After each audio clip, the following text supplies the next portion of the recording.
O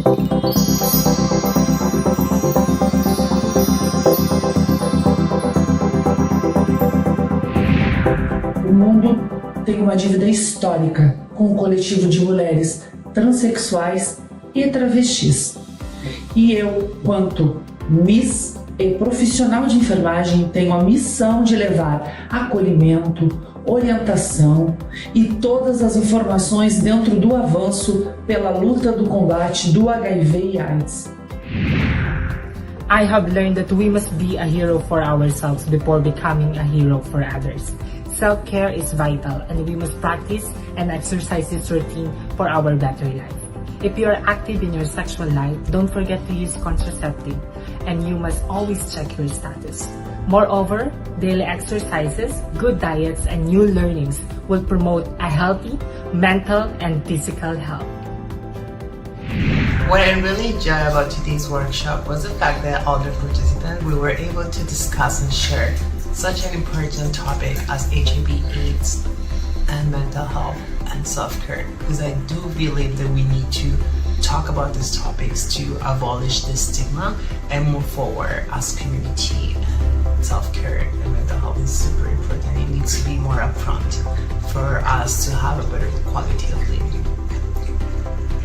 If we start being honest about our pain, about our anger, and about our shortcomings, instead of pretending that they don't exist, then we'll leave this world a better place than we found it. And always remember to give 200% to yourself so we can give 100% to other people. Miss Yan Yan, which is my national director in Miss Trans Global Philippines, give a presentation to all the candidates of Miss Trans Global 2023. My reflection to that presentation about HIV awareness is, as a human being, we need to help our brothers and sisters, and we should uplift them and motivate them to keep going in life, because life must go on. We should not judge them for who they are. Let's help them. Mental health is something that has to be put as prime importance moving on from the COVID pandemic. And as LGBTIQ persons, we are always at risk of facing mental health challenges like depression and trauma. And I advise people to always seek mental health support, to always have a support group that they can reach out to, and to always seek out counseling and guidance on the issues that are privately affecting them, and also to constantly check on one another to know how their colleagues and their friends are doing.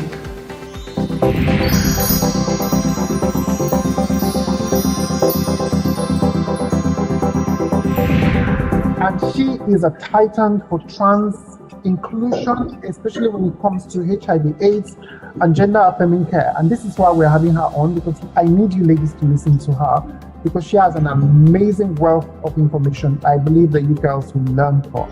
So please, without further ado, welcome Madam Yan Yan Aranes.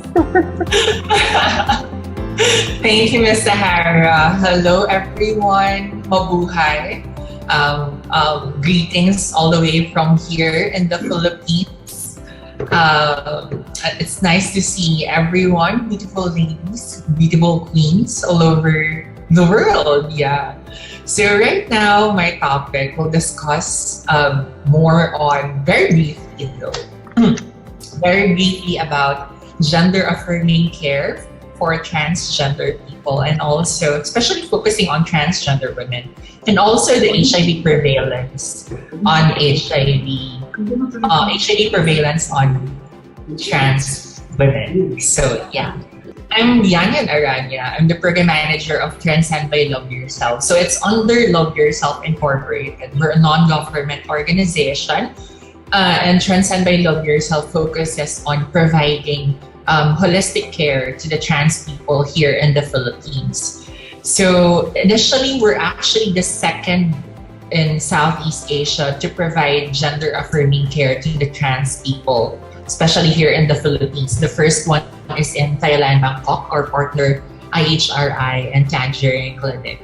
So we're the first here in the Philippines to offer these services. We started actually in just a small room, small 20 square meter condominium unit.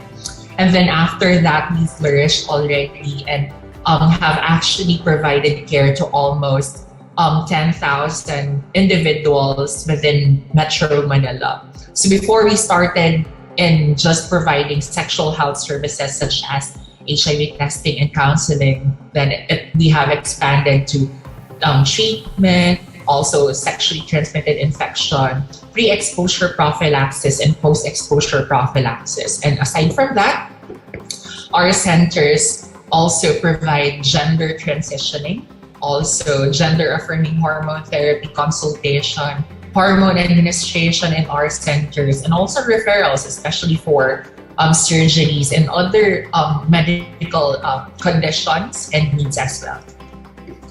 So yeah, before we only have one center, which is Victoria by Love Yourself, but 2018 we have expanded to another center. So we are trans-led and very holistic and trans-led and also powered by trans individuals in our centers. As you can see, these beautiful ladies are actually manning our centers and providing actual care to our trans brothers and sisters in a peer-to-peer approach. So yeah, now let's dive in with our main topic right now, which is gender-affirming care. But before we dive into our main topic, I guess it's very important for us to discuss how many trans individuals are there globally. So to answer actually that is, it's very difficult to measure the size of global, regional, and also even national trans populations. I believe there are very scarce data in terms of the actual number of trans individuals. So most estimates are actually based on the numbers of trans people who have approached the specialty clinics and also that are providing gender-affirming services. So such estimate does not count the majority of trans people in the region who do not have the access into publicly funded clinics, and also for those trans people who could not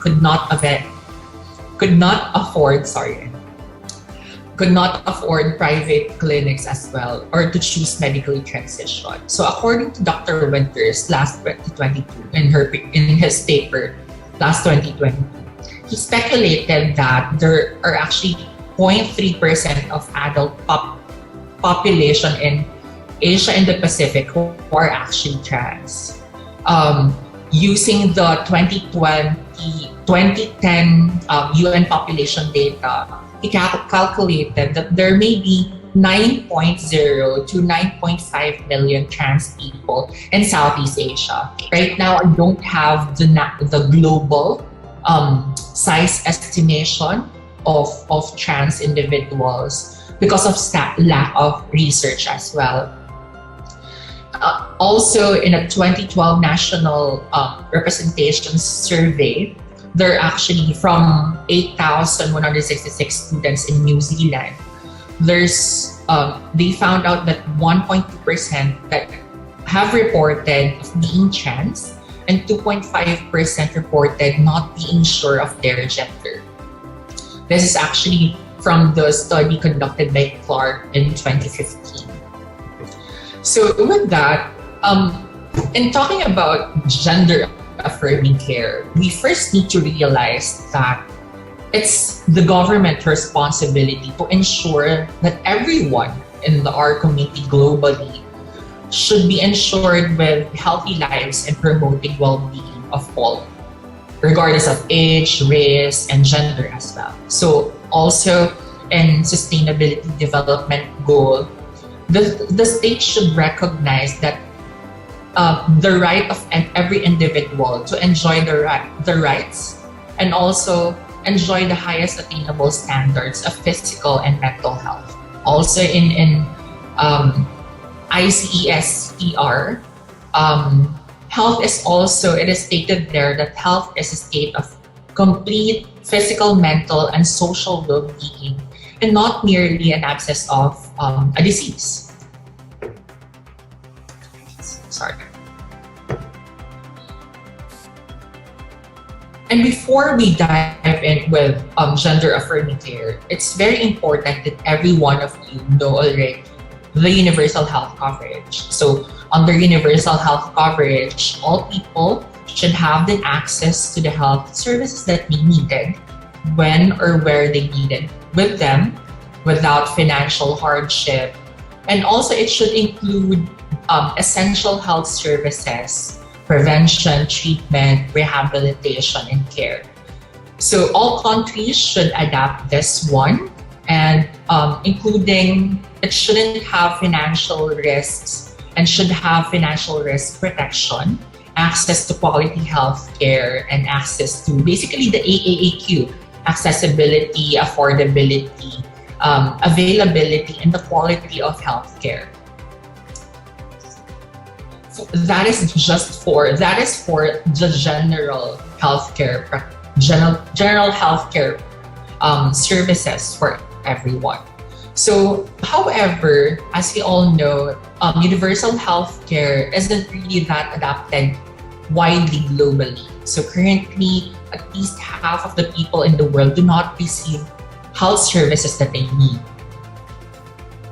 So about 100 million people are pushed to actually to extreme poverty because they need to provide and pay the healthcare services that they avail throughout of their pocket. This is actually seconded in the WHO website and under UHC. So going back with the numbers of trans individuals, there are actually 9 to 10.8 million in Southeast Asia. However, there are really challenges and roadblocks in accessing AAQs in terms of healthcare, such as which we'll be discussing more on the later slides.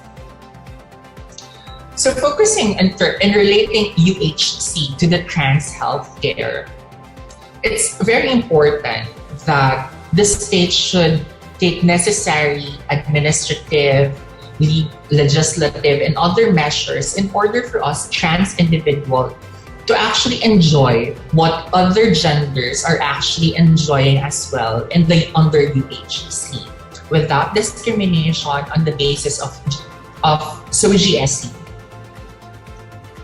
Also, it is also recommended under the WPATH that health insurance agencies, like for example in the Philippines, in our national health insurance policy called PhilHealth, which I believe other countries as well have, that it should also cover medical necessary treatments or therapies for trans individuals in order for us to alleviate gender dysphoria for trans individuals who are experiencing those. So government and also policymakers in the region should ensure that the public healthcare systems are very comprehensive to the needs of the trans individuals. So likewise, like what we stated a while ago, we trans people should have access to full range of healthcare services, not only to GAT, gender-affirming hormone therapy, gender-affirming surgery, but also non-invasive surgeries as well to affirm our gender. Therefore, step by step, when possible, these services need to be established, extended, or enhanced, which I believe this is actually where we can come in as an advocate in our own locality. It is actually shouldn't be just from top to bottom approach where the government will be the only one who will push for this one, but also we should also come in as trans advocate to push for this one, because these are very essential, especially not for us, but also for our for the younger generation of trans individuals. So going to the gender affirming healthcare, it is not Though trans people, like other genders, have many have the same healthcare needs as the general population, some trans individuals have specific other needs versus the general population, such as gender-affirming medical care, gender-affirming hormone therapy, gender-affirming surgery, and we have specific needs regarding reproductive care, gynecologic care, urologic care, especially for those who had undergone gender-affirming surgeries and have neovagina already. And also mental health services, which is very important as well, and that goes hand in hand with the other items at the top. However, actual enjoying these gender-affirming care, we have different roadblocks and barriers in order for us to actually attain the holistic gender-affirming care for trans individuals. Some of these are in an individual level. Some are feelings of mistrust to healthcare providers, services, or institutions because of the previous or perceived negative experience to healthcare providers, lack of knowledge where to find trans competent care, unstable source of income, also lack of social support as well. In terms of interpersonal or societal level barriers, there comes healthcare provider competency and affordability, availability, and also accessibility of these specific services. The study that we have conducted in Transcend by Love Yourself, the bottom part is in Tagalog, but let me translate it to you. One of the respondents have said, which is a common occurrence here in the Philippines, which is the feeling of mistrust to the healthcare providers or the negative experience that we have experienced before with healthcare providers. One respondent said that the usual encounter with healthcare providers is that they often misgender us using the not correct pronouns, or even uttering the legal name or the dead name to out loud to the other patients as well, wherein other patient can hear it as well. So sometimes other trans individuals feel that they are being ridiculed. Aside from that, there's also an instance wherein a trans respondent or trans individual went to a general healthcare services specific for stomach pain. However, when the doctor arrived and also did the consultation already, the doctor have asked that trans individual, are you sexually active? Why are you doing like that? Why are you having sex with a lot of people? There's actually a prejudice already with the doctor in terms of towards us trans individual, with us being very sexually active, there's a term in us, very madumi or very dirty in terms with connotation in terms of being sexually active. But her main agenda is actually for the stomach pain and not really related with sexual health. So those are actually negative experiences that triggers trauma because of those judgments, because it triggers trauma to trans individual, which makes them very hesitant in actually accessing healthcare providers in our countries, which is also prevalent in different countries. I think globally, not only in Southeast Asia, but also in different regions in the world.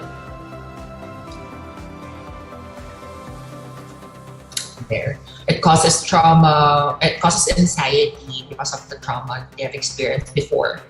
So aside from that, lack of knowledge about trans competent care in terms of the trans individuals in a personal level, some trans individuals obtain their information of gender-affirming hormone therapy from the internet or friends or other mother trans or illicit sources without any medical consultation. Usually our practice here, the practice of trans community here in the Philippines is that they often ask the older trans individuals or their idols of their hormone regimen, and they usually copy it without having a medical consultation first. But as you all know, we have different healthcare needs. That is why it's very important for us to check first and have a conversation and consultation first with medical practitioners. Aside from that, one of the barriers in terms of accessing trans competent care and universal healthcare in general is the unstable source of income of us trans individuals. So because of social exclusion, high unemployment rates among trans individuals, also the cost of medication. And instead of us allocating the resources to pay it for the professional fee of the doctor, we might prioritize it into just buying the hormones instead of going to the actual doctor. Aside from that, some trans individual also prioritize food, shelter, and other family-related expenses instead of actually going to have a conversation or consultation with a doctor. And last two, I think, from the barriers, one is the lack of social support, especially if the culture of the country is not really that leaning towards sensitivity in terms of gender and sexuality. Family rejection and lack of peer support will be more prevalent, which can actually cause more mental health conditions in the long run. This specific barriers in terms of healthcare provider competency and AEQ of services is more on a societal level, which actually is a big barrier for trans individuals into accessing care. So as we all know, there aren't a lot of doctors or healthcare practitioners who are really open and also knowledgeable in terms of assessing, treating, and also actually caring for trans individuals. So studies have indicated that the shortage of providers and specialists to focus for our needs and also comfortable, because there are doctors who are knowledgeable already but not really comfortable in actually providing care with us. This is actually a major barrier for trans individual, for the healthy behavior of a trans individual.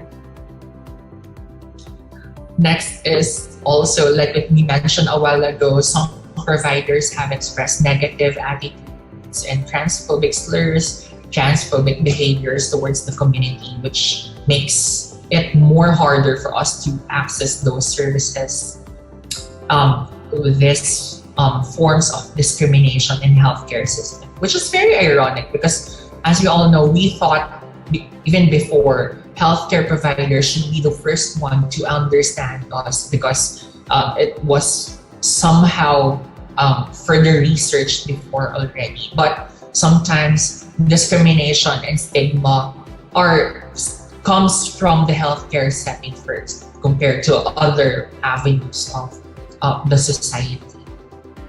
So now let's proceed with hormone therapy. So with this one, I want to highlight the differences between HRT and JHT.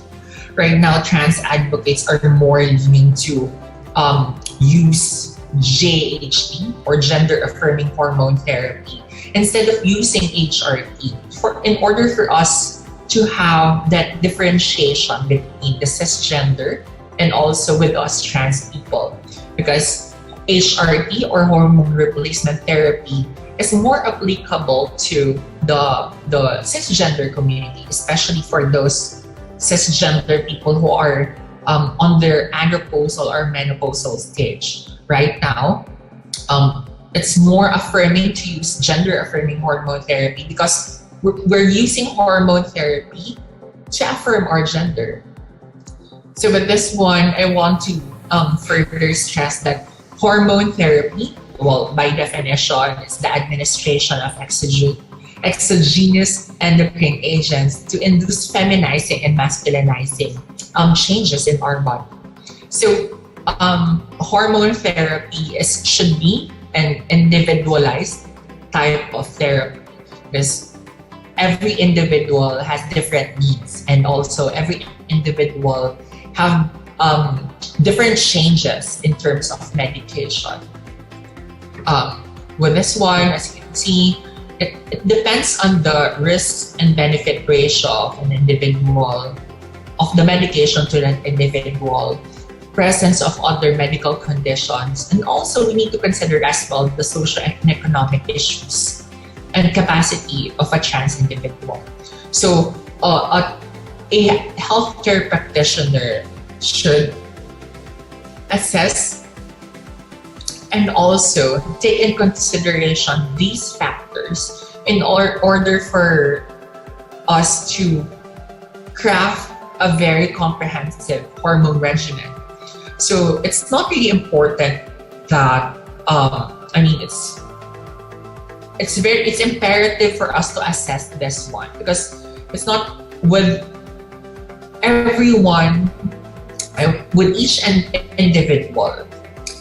We need to have an overall check in terms of internal health, and also each individual might react differently with different medications. So it's very important as well to check for the criteria in terms of hormone therapy. Also, I also want to stress that not all trans individuals need or might feel the need to undergo GH because some trans individuals are already happy and also comfortable with their body. Like for myself, before I used to think that I need to take all the high dose type of hormones, estrogen and also anti-androgen. But after some years of actually contemplating and things like that, I really went also to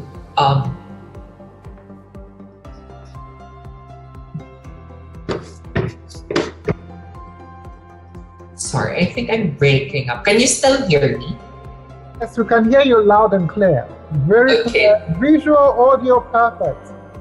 Okay, thank you so much. We're quiet because we're listening to what you're saying.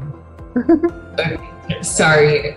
I think my internet right now is raining so hard in the Philippines. So I'm using my mobile data right now. So please bear with me. No, it's fine. I can hear you well. Yeah.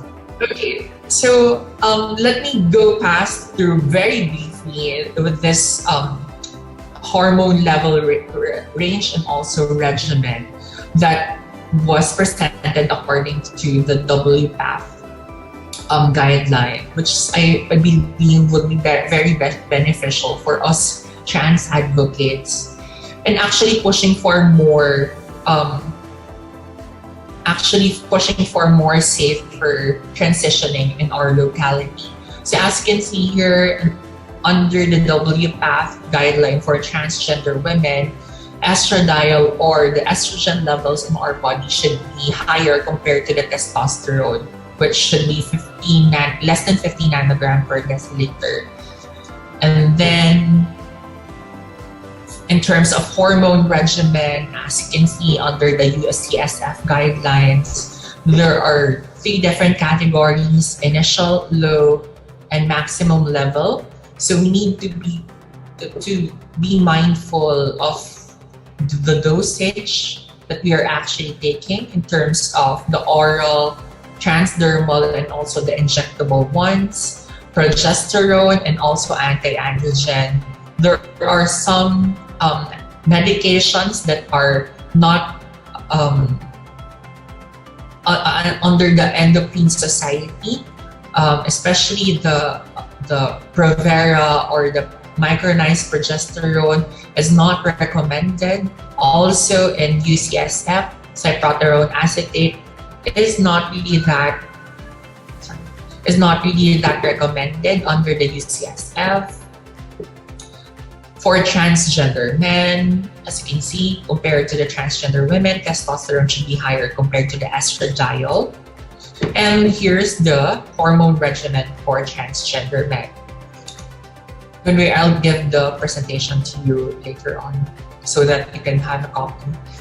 So this one, you can see in the screen the physical effects for feminizing hormone therapy, early onset, even up until first month of actually consistent taking of hormones. You can see the changes in our body, more of like a decrease in different things like mass, strength, libido, and also there will be breast growth as well in 3 to 6 months. But as you can see here, in terms of masculinizing hormone therapy, there will be increase in oiliness, basically more of acne and increase in muscle mass compared to the trans women. And like other medications, hormone therapy also poses risks. So it's very important, especially in the long run. That is why it's very important for us to have a conversation and continuous follow-up with our medical providers in order for us to hopefully eliminate or reduce the risk for several diseases in our screen. Aside from social exclusion or other vulnerabilities I mentioned a while ago, there are other risks and vulnerabilities that are faced by trans individuals globally as well, such as mental health, anxiety, depression, suicidality, HIV, which I'll be talking more on the other slides, family rejection, transphobia, violence, which is very prevalent in some other countries as well, and discrimination in healthcare systems, which we talked about a while ago. So now let's dive into, I'm over time. So let's now dive into the HIV prevalence among transgender women. So available data in globally and also in Southeast Asia shows that trans women are disproportionately affected by HIV. We are more likely to have HIV positive results than the general adult population. So as you can see in the screen, in a 2013 meta-analysis study published globally between 2000 to 2011, it shows that the pooled HIV prevalence rate for trans women is 19.1%, and we have 49 times more likely to acquire HIV than the general adult population. This is from the paper of Barral et al. In 2013. So in terms of prevalence, there are multifaceted vulnerabilities experienced by us trans women, which makes us more susceptible in acquiring HIV infections. For example, in the United States, higher rates for HIV infection among trans women have been linked to higher rate of harmful drugs and alcohol use, homelessness, incarceration, attempted suicide, lack of familiar support, unemployment, sex work, violence, stigma, and also inadequate access to healthcare and negative healthcare concerns or experiences before. This is under the paper under Center for Disease Control and Prevention in 2015. So aside from that though, we have limited research that exists, but it also suggests that almost all of these vulnerabilities are all common for trans women in Asia and the Pacific, in other continents as well. In a global systemic review, there is a 27.3% HIV prevalence among trans women who are engaged in sex work. So this is under the paper conducted by Operio et al. In 2018. So a greater prioritization of trans sex workers in HIV research, prevention, care, and treatment is needed in order for us to address the gaps in data and services for this specific subpopulation under our community. So regarding sexual behavior, the related HIV risks are highest for those trans people who are receptive and also who doesn't want to use condom less receptive for anal sex. There are more higher, prevalence for HIV and more higher to that subgroup. So in this next slide, you can see the HIV prevalence for transgender women in Asia. I don't have an access to a global numbers or the data for transgender women. As you all know, is very scarce, and the research for global numbers in trans people are very scarce. With this new figure, as you can see, so Bharat and et al. Conducted a meta-analysis as well, which includes data from 5 countries in Asia. One is in India, Indonesia, Thailand, Vietnam, and also in Pakistan. So in all 5 countries, trans women were more likely to be living HIV than the general adult population. So the disease burden was particularly high in India and also in Indonesia, with the prevalence of 43.7% and 26% respectively. So in these 2 countries, trans women were 200 and 180 times more likely to be HIV positive than the general adult population. And hopefully we'll get to have a more story from our participant from India, our team from India, especially in the prevalence in HIV in their country. So, other regional data collected by UNAIDS also in 2012, as depicted in figure 3, what you can see in the screen right now, shows the HIV prevalence of 10.4% across the 3 cities in Thailand, and 5.7% nationally in Malaysia, with high prevalence in earlier 2009 data in Klang Valley. In other 4 Asian countries in 2010 to 2013 data available, HIV prevalence ranges between 1 to 3%. But I believe, especially taking in consideration the pandemic that happened right now, especially the lack of mobility and access to HIV testing and treatment, I believe this number might be doubled or worse, tripled right now.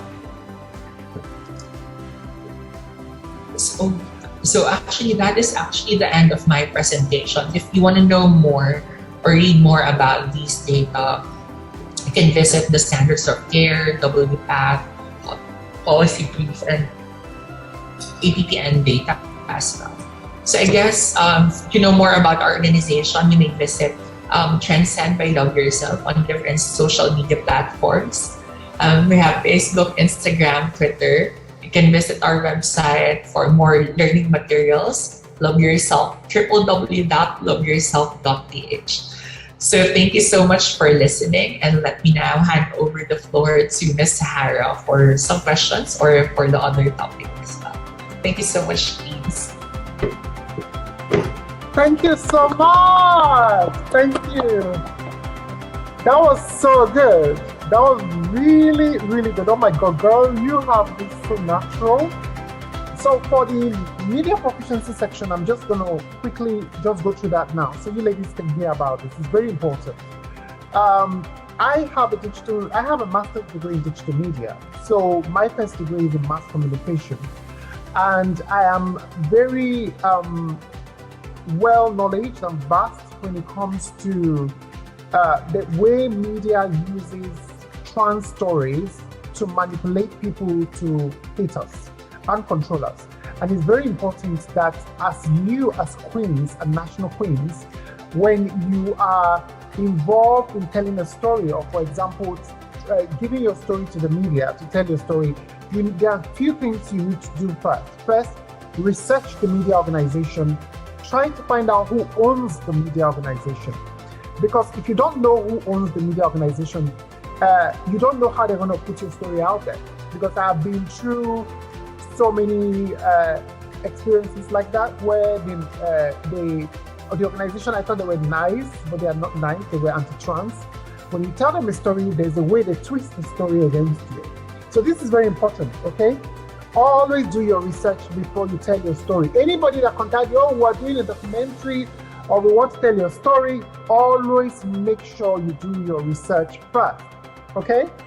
Then, the other very important information is you need to stop with the shock value, because one thing that the media does is they want to sell their story.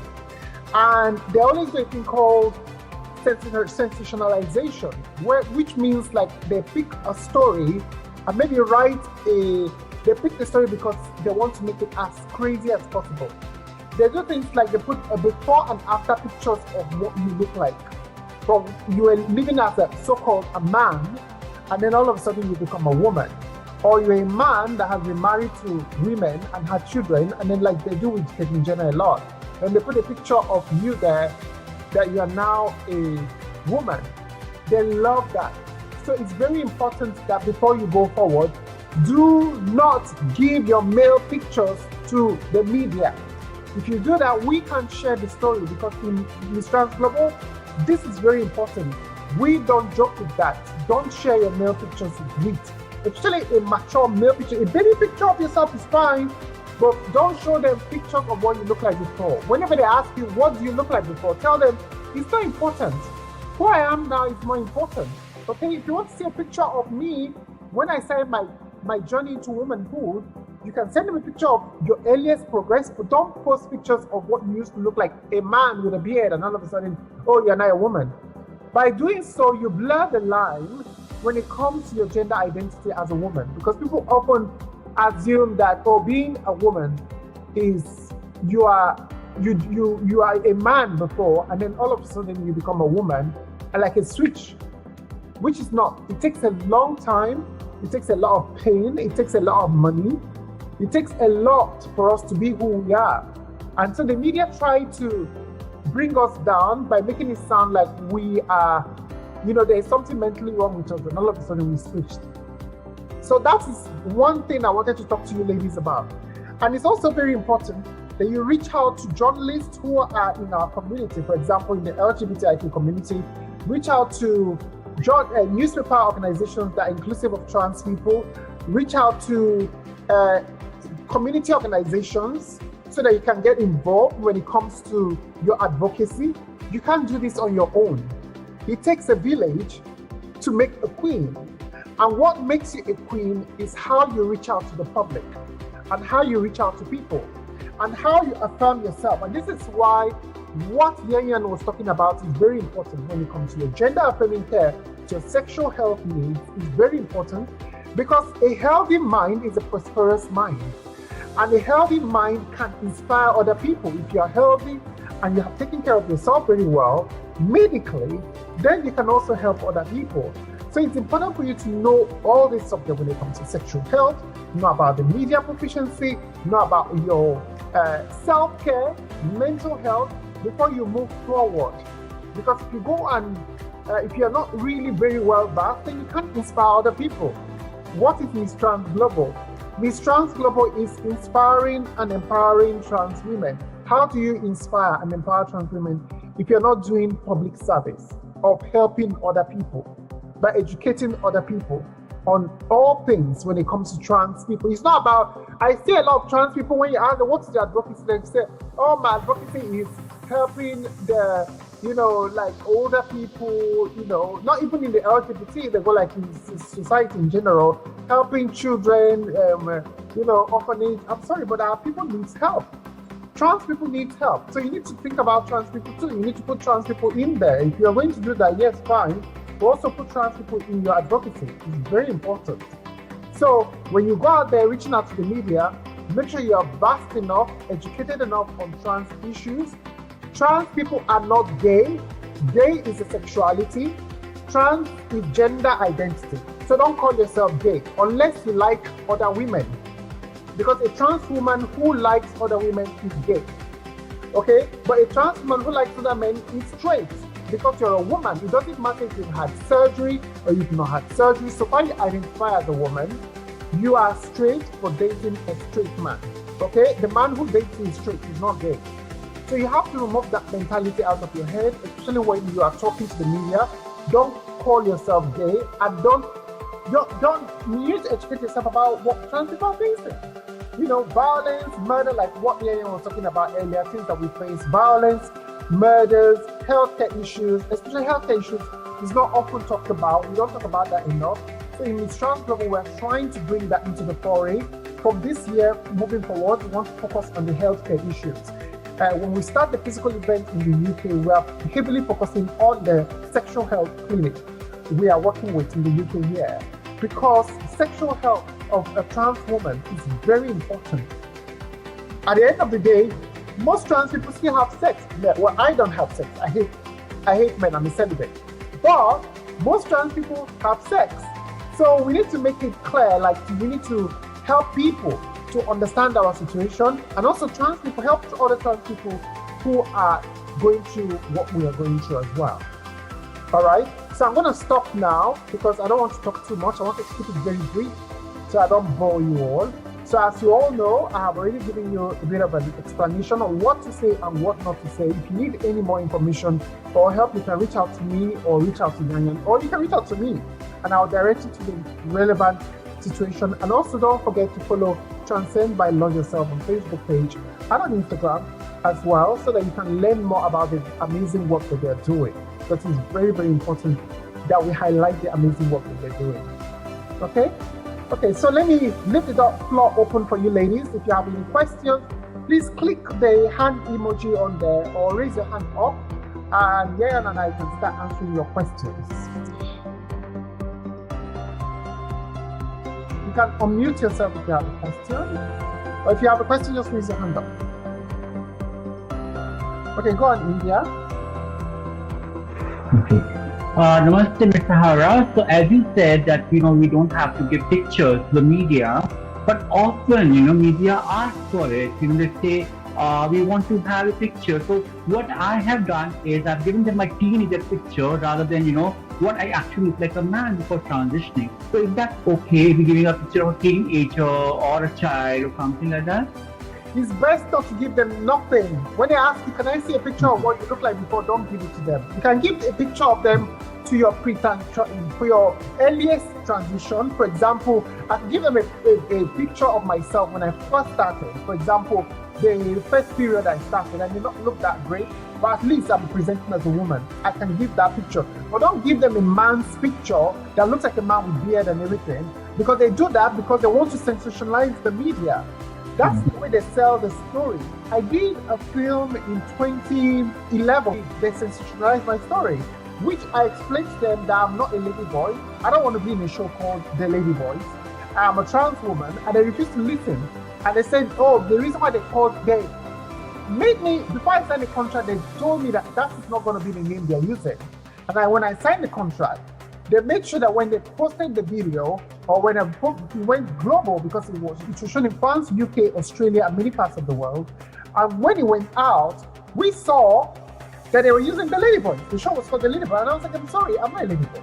I'm a trans woman. The woman was like, oh, yeah, because they put that in because they wanted people to come in and watch, to grab people to come and watch. And but that is derogatory. You might as well use the word she-male. You know, I'm not a ladyboy. Just because uneducated trans people in Thailand call themselves that doesn't make it right. The reason why they use that name, they even did a section with me where I was educating them on how the word ladyboy came about, and they ignored that part and cut it out, and they didn't put it in the show. Where I was talking about how the word ladyboy came about. It came about because the American GI Joes arrived in Thailand during the Vietnam War, and that was the word they were using for trans women. And the trans women then, because they were very educated on the subject and they didn't understand the language, they decided to take that name for themselves. So they use that word a lot in porn and in sex workers section on advertising red pages. And this is why I was insisting that whenever we're doing, language matters when it comes to trans issues.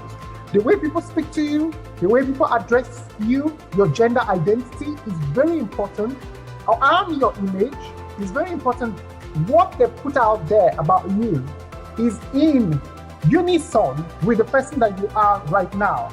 And when someone is trying to say, oh, let me see before picture, why do you want to see before picture? I don't ask you what you look like before. I don't care about what you look like before. Who I am now matters more. Why are you so curious about what I look like before? So in Nigeria, for example, in my case, if you see all the before pictures that are posted, they copy pictures of other trans women in America, other black trans women in America, and claim that it's me when it's not me. They always do that, and it's because they want to tell a story. They have this image in their head and they want to create that image. So it's very important you don't do that. Even if you've done it in the past, don't do it now. And whenever they ask you for a boy picture, you educate them on why it is wrong to ask a trans person to show their picture before. Okay? I hope that answered your question. And then when they ask you what is your name before, don't give them either. Why do you want to know my boy name? For what exactly? You know, you have to tell them, why do you want to know that? I'm Sahara. What does that have to do with my past? What does my past have to do with you? You know, it has nothing to do with you, so just forget about it. If I'm trans because I don't feel comfortable with that life, and this is who I am. So why are you so keen on knowing that? I know some trans people are okay with it, but we encourage our participants not to do that. Because if they do that, it's fine for them if they're confident with it, but we are not going to share it on our pages. Okay? Any more questions? Any questions about sexual health as well? Go on, MTG Netherlands. Okay, so you are saying like we should not share about our men's photo or our like how we look like before the transition, and now it should be matter because like how we look like now as we transitioned already. So how about those people, or like for example content creator who are trans like me, and I did in the past like my transition history, something like that, and it's put everything in there like how I look like before when I started to take hormones and then the result. So is it also right to put in YouTube those history, or I mean like stage of transition? So a lot of YouTubers do this because they say that they reclaimed what the media was doing, because it was the media that was doing it like 10-15 years ago before YouTube even came into existence. It was the media that started doing that so-called before and after. They were doing it to trans people who were married to cisgender women and have children. Trans people who are beard, oh look, I'm a man before, all of a sudden, oh I'm so pretty now. That is sensationalization, okay?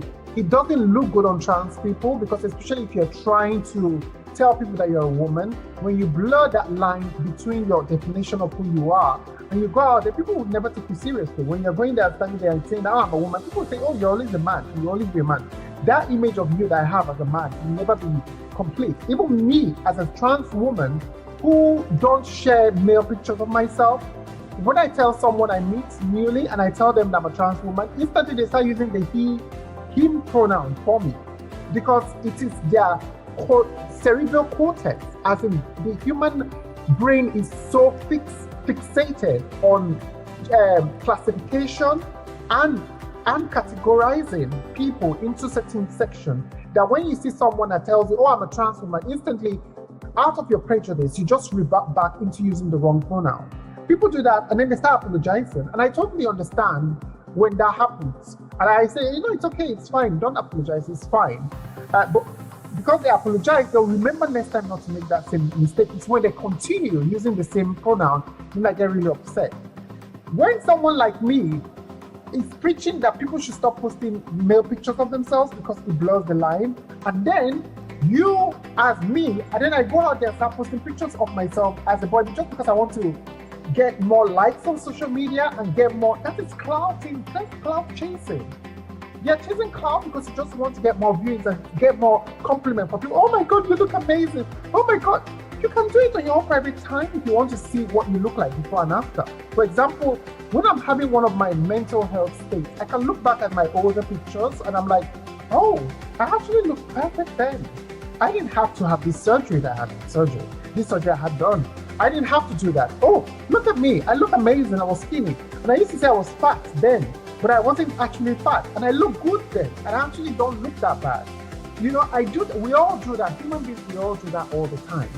The point I'm trying to make is that whenever you share that picture, you can do it if you want to. I'm not saying you shouldn't.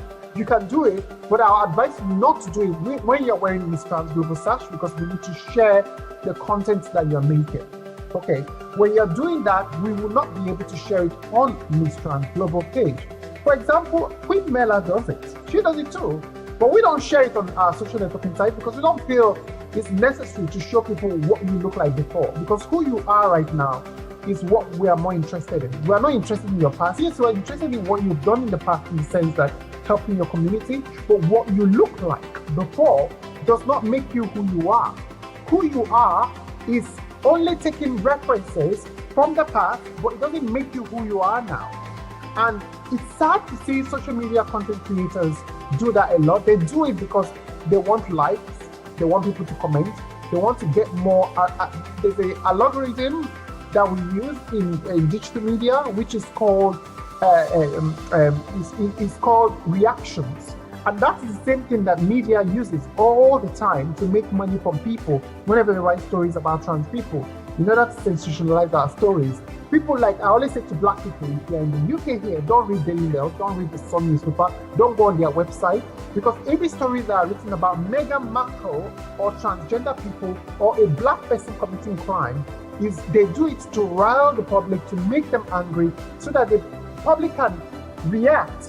When they react, what they do? They like, they share, they comment, they show their outrage on social media.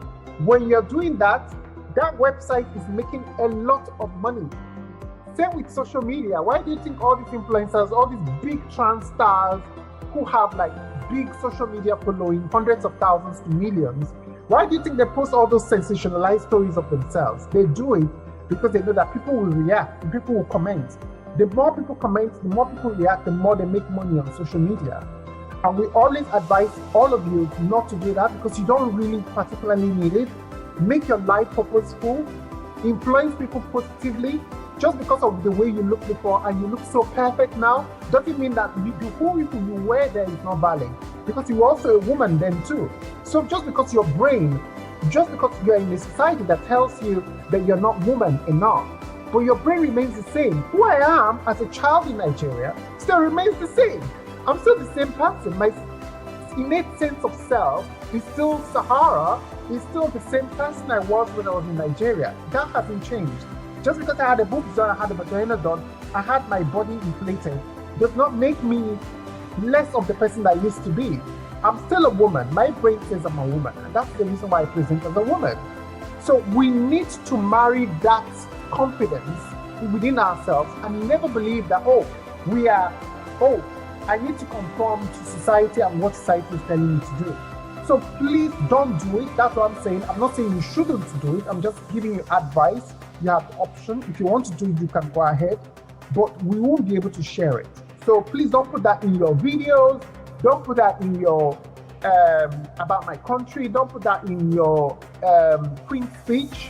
Okay, because a lot of girls do that sometimes. Please don't put that in. And that's why we're encouraging you. And when you're going to the media and you're talking about Miss Trans Global, and you're promoting yourself as Miss Trans Global, your country, don't put that in. Okay, no male names, no boy pictures. Okay, it's not necessary. Focus on your work now. So I do have a question in regards to our trans sister. You know that we support sex workers, right? Yes. So we encourage people to understand that sex workers is really not a bad thing. Doesn't it affect the our image? That for example, I had a co-sister before in the pageant, and she have public contents like sexual contents, and I believe that affects her image when it comes to the pageantry because people see her contents. Yeah, do you want to answer that before I can come in and add to it? Okay. The mere fact that her being into sex working affects her image in that particular beauty pageant greatly says about the core of that pageant. I mean, with that alone, I mean, for us trans people, we should advocate for everyone within the community, regardless of your employment, of your color, of your socioeconomic status. We should be advocating for everyone. And that fact alone goes to show how discriminatory, if I may say that. I think so. I mean, in my opinion, that's very discriminating. I mean, if it's not leaning towards employing trans people into sex working and their advocacy, that's very discriminating because, I mean, because of social exclusion that we are facing, I mean, most of the trans people are facing, some trans individuals are actually into sex working because of that. And for me, in my opinion, there's nothing wrong with sex work. So for that, advocate for that beauty pageant enthusiast, I don't see anything wrong with that. And I see wrong with the organizer and their moral ascendancy and core values.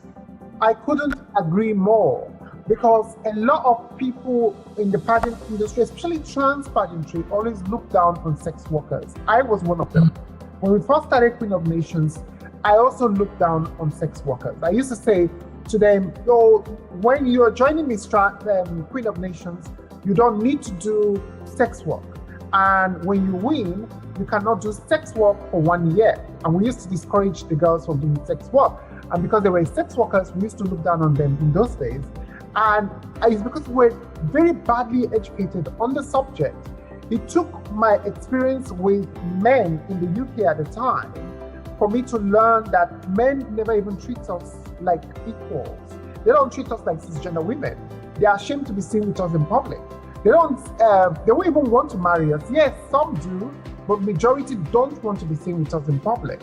So why not get paid for the time you spend with these men? Because you give them a pleasure there, because they're using you like a tissue paper. So I might as well just charge them. But at the end of the day, sex work is work. Sex work is the oldest human profession. So what is wrong with sex work? There is nothing wrong with it. We start using morality as a yardstick to discourage sex work. No, this is why we teach about sex education. And it's very important, especially sexual health education, especially what Yanyan was talking about much earlier. This is why, as a queen, what you do is to educate that queen to learn more about sexual health protection, about monkeypox. Like this year, next year's Miss Trans Global, we are focusing on monkeypox and HIV/AIDS because it's very important that a lot of our trans sisters, most advertisement when it comes to sexual health advertisement is always focused on gay people. It's not focused on trans people. And we are trying to change that. And for me, as the president of the Trans Global Organization and all the advocates that I work with and all the ladies that we work together with, we all agree that sex work is work, and all trans women who do sex work are welcome to join our organization. And it's not a bad thing to be a sex worker. A sex worker can be a queen. In fact, they are even the best queen because they can even advocate even better because they have a lot of trans people who are in the sex work industry. Let's face it, most trans women are sex workers. So let's not pretend like most people don't do it. Some people do it, but they pretend like they don't do it. They hide behind closed doors and do it, but they all do it, you know? So we need to embrace our trans sisters who do it, and even all women who are sex workers, because they are business women. They're in control and in charge of their own business. So that should be commended. Instead of looked down upon, we need to learn to accept people for who they are and not just say, oh, don't do it just because, oh, you know, you need to, morally it's wrong. Who says it's wrong? Because society says so? That same society already hates us as well. That same society saying we as trans women should not exist. You know, yes, a sex work. I have some trans friends who don't need it because they are in a society like in the UK here, who they live in a very nice homes. They have good life, so they don't have to do it, but they do it because it's convenient. But being a trans woman is expensive. Having your boobs done and having surgeries are not cheap. So a lot of people have to do a lot of things to raise money. Do you think going and flipping burgers at McDonald's is going to give you the money to do your boob job? No, a lot of people have to do sex work for it. So we're not saying go and do sex work. We're saying that we're not against it. And we're saying that if you're going to do it, please protect yourself. These are the tools for you to do it well. Use protection, okay? Use that, not just protection, but educate yourself on what you can do. For example, taking PrEP. Make sure you don't have sex without protection, like condoms. You know, make the men wear condoms. You know, take care of yourself. You know, and also sex work. There's a lot that involved in sex work. Even violence as well is involved in sex work. So you need to be very careful to take care of yourself as well. That wherever you're going, have a protection. Let your friends know when you have an out call. You know, by doing so, your life is safe because your life matters. You know, your life matters if your health is good and if you protect yourself, if you have a secured ring around you to protect you. So that's very important too. I hope we answered your question, Canada. So whatever you see your friend, encourage her to get more protection and whatever she's doing, just encourage her. Don't discourage her. Don't tell her that, oh, it's bad. You know, we don't do that in this trans group, but we don't encourage that. We always advise all our sisters to do it safely, you know, and be educated on what they're doing. Because a lot of people think that, oh, sex work is easy. I'll just get into it. It takes balls of steel. Like I was speaking to one of my friends who is a professional sex worker. She was telling me that she's big, she goes through hell, what she goes through, she doesn't believe a lot of trans women can do it. And I say I agree.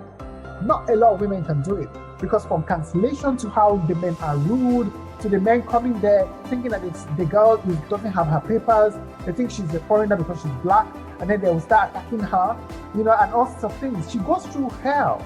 Sometimes because there is no job security during the pandemic, she didn't have enough money coming in. So a lot of people suffer. You know, it's not all rosy, you know, it's not just all about the money. There's a lot of things that make someone work in sex work. Yeah. I hope that answered your question. Uganda wanted to ask a question. Go on, Uganda. For me, my question is about, okay, let me see how to phrase it. It's about, you see, I've noticed this as a narrative on how, let me begin in general. In general, women are sexualized. It's a way sometimes how they even tend to market their content. If you're an artist, there's a way, for example, look at Beyonce or women in the media. There's a way sometimes you have to sexualize the song to sell. And when I translate it to how trans women, we have to package ourselves. We are sexualized as a group. If you notice that if you take certain photos and you kind of either show some cleavage or sexualize yourself, you find that you will sell more than if I was to wear traditional cover-up or what we call the reserved clothing. And I don't know if it's a strategy that we have to incorporate in the media based on the fact that women are sexualized, and as trans women, people tend to sexualize us, and we'll even find men putting comments to do with all sexual related things. Is it a strategy we can use in a way of should I say, marketing or pushing our content forward. I don't mean talking about nudity, but there's a lens in which women are sexualized as a group. And when it comes to trans women, you notice that you might push more or reach people more when you package yourself in a way that tends to appease to their sexual interests than when you appear in a certain way. Do you get what I mean? Yes, I do. Because I do it too. And in fact, I'm your example. I haven't been posting, but whenever I post, I always post pictures of, if you look at my Instagram page, I don't post that much anymore, but because I'm so busy. But when I post things with my boobs hanging out. All my clothes shows cleavage. Today I'm covered because we are discussing something seriously. But all my outfits is always very sexy. I always show cleavage because number one, it's very expensive to acquire this, and it took me so many years to acquire it. So of course I'm going to show it off. I don't care what anybody says. I am going to show it off. Whenever my mom is around, she'll be saying, cover up. And I say to her, I say, Mom, I'm sorry, but I'm confident and I'm comfortable with the way I look. Okay, let's say we were in the 1950s and 40s. I may dress according to the times. And I also think it has a lot to do with the times because women have more freedom now. Not just because of Beyonce or what we see in the entertainment industry. It's because women have freedom. We have right and autonomy over our bodies, so we can decide what we want to put out there. For example, the way I look. People call me whore. Do you know when last I had sex? 2017. I had sex last 2017. So people would think because I present a very sexualized image and sexualized posterior, people assume that I'm desperate for sex. I always say to people, because I'm sexy does not mean that I'm gagging for it. I'm sexy does not mean I'm looking for sex. I'm sexy because I like it. I look at myself in the mirror and I go like, girl, you look hot. And when I go out, people say, oh, men say to me I do it because I want attention. Not true, actually. When I go out, I appreciate compliments coming from women. And funny enough, I get a lot of compliments from older women, more than younger women, because younger women look at me with evil eyes. older women look at me, oh, you're so pretty. And I go, oh, thank you so much. Because I appreciate their compliments. To be honest, I appreciate their compliments more. But men, I don't want them talking to me. Because when they try to talk to me in London, I always say to them, you not speak English? English, no. English, bazabu. I pretend as if I can't speak English. And then they leave me alone and I keep walking. Why? Because when they find out that I'm a trans woman, that freaks them out. So there is no point for me to even encourage it. I'm sexualized, but I'm not sexual. But I'm not begging or gagging to have someone on top of me to have sex and put their sweat on me. So that's the misconception people have. Just because someone is putting that image out there doesn't mean that they're gagging for it. Yes, and you're right, I agree with you. Sexualized images and videos and over airbrushed pictures and filtered images get more likes than when you show your true self. For example, I've posted pictures of myself where I wasn't wearing makeup, no filters, and I posted. It doesn't get that much like, you don't get a lot of comments. But when I post over airbrush pictures up to the extent that I look like a ghost, with no blemish or nothing, no spot, nothing, people tend to like me more because they feel like, oh, they like that plastic aspect of me. By doing so, you're going to encourage me to make more of those contents because that is what will make you like and comment, like I was saying before, sensationalization when it comes to the kind of image and the kind of content we post in order to get attention. You know, so for me, women should be allowed to have that autonomy and have that power over their own body to decide what they want to do because we are in that age now that allows women to do that. If you look back in 1940s, 50s, trans women, we have trans women in 1940s, 50s. We have people like April Ashley, who sadly died recently, who is one of the pioneers of the vagina surgery in the UK here. And people like her, the way they dressed in those days were in accordance with the style of the time, which is all very demure, very covered, very Hollywood. If you look back at old pictures, you see them all covered. None of them were showing cleavage, none of them were showing any part of their body.